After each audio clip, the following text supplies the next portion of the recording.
जय श्री राम, जय महाराणा, जय राजपुताना, हर हर महादेव, जय मां भवानी, जय हिंद। ब्रह्मचर्य औषधि समाधान ग्रुप कई वर्षों तक चलता रहा और भैसर रत्नावली ग्रुप भी कई वर्षों तक चलता रहा। उसमें हजारों लोगों ने अपने अनुभव शेयर किए कि हमारी बताई हुई औषधियों से उन लोगों का बहुत लाभ हुआ। बहुत लोगों का शुगर एक दिन में समाप्त हुआ। बहुत लोगों का बोले तो किडनी का स्टोन बहुत जल्दी बिना ऑपरेशन के सही हुआ। बीपी सही हुआ। बड़े से बड़ा रोग इस ग्रुप ने ठीक किया। अब हम उस श्रृंखला को आरंभ करते हैं। स्वस्थ रहने के लिए सबसे पहला नियम जानिए, जल पीने का नियम। पानी पीने के वैसे तो 100 नियम है, कुछ मैं बता रहा हूँ। शरीर का तापमान करीब 37 डिग्री सेल्सियस तो है ही, तो आपके शरीर के लिए इतना ही तापमान का पानी पीना उचित है। कभी भी ठंडा पानी, फ्रिज का पानी, बर्फ का पानी मत पीजिए। ताज़ा पानी ही पीजिए। मिट्टी के घड़े का पानी आप पी सकते हैं। तांबे के पात्र का पानी आप पी सकते हैं। इसके लाभ के बारे में फिर कभी चर्चा करेंगे। भोजन के पश्चात कम से कम 60 से 90 मिनट तक आप अगर जल का सेवन ना करें तो बेहतर है। और अगर आप किसान या मजदूर आदि हैं तो 60 मिनट तक कम से कम जल ना पिएं, और नहीं तो कम से कम 90 मिनट तक तो जल आपको नहीं पीना चाहिए। सुबह उठ करके उगडू बैठ करके 1.25 लीटर पानी आप तांबे के पात्र का पीजिए। इसके बहुत लाभ हैं। सुबह उठ करके सबसे पहले 3-4 गिलास पानी ही पिएं। संभव हो तो हल्का गुनगुना जल पिएं।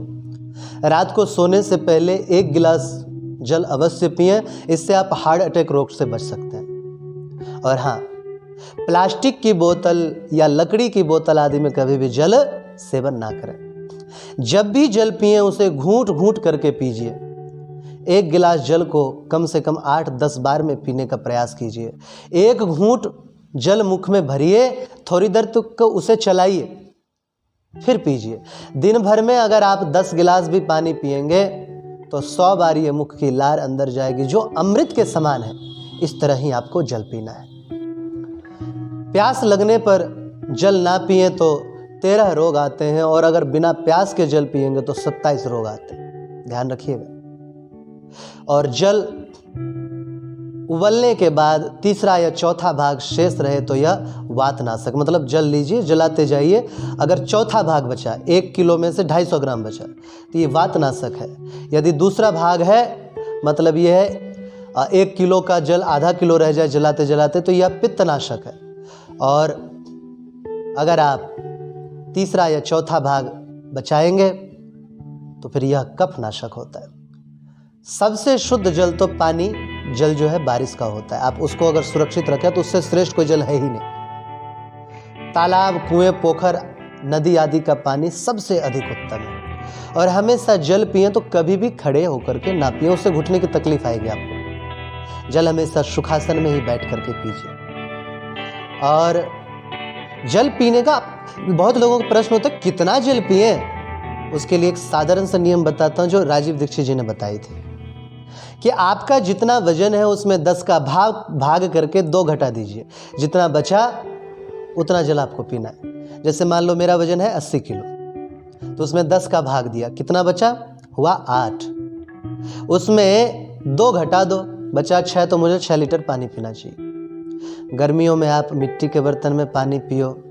सर्दियों में अगर स्वर्ण है तो उसके पात्र में आप बर्तन में पानी पियो। बरसात में तांबे का पानी पियो। तांबे के जल का अगर आप सेवन करते हैं, हमेशा ही पीना हो, तो 3 महीने लगातार पियो, फिर 1 महीने बंद करके फिर पीना आरंभ करो। गिलास की अपेक्षा लोटे में जल पीना सर्वोत्तम है। और एक चीज याद रखना, RO का जल कभी भी पीना नहीं है। इसमें कोई पोषक तत्व नहीं रहता। आप कहोगे फिल्टर कैसे करें जल को? पानी को फिल्टर करने के लिए सबसे अच्छा चूना ही होता है। जिन्हें समस्या ज्यादा है वो जल को उबाल करके पी लो। यह सभी नियम आपको किसी भी बीमारी से स्वयं बाहर निकाल देगा, और बीमार पड़ने की संभावना ही नहीं रहेगी या समाप्त हो जाएगी। यदि कोई भी इस नियम का पालन करता है तो कम से कम 80 प्रकार के रोगों से वह बचा रहेगा। तो ये जल पीने के कुछ नियम आपको बताए। अगले भाग में हम आपको भोजन के नियम बताएंगे। तब तक के लिए जय श्री राम, जय महाराणा, जय राजपूताना, हर हर महादेव, जय माँ भवानी, जय हिंद।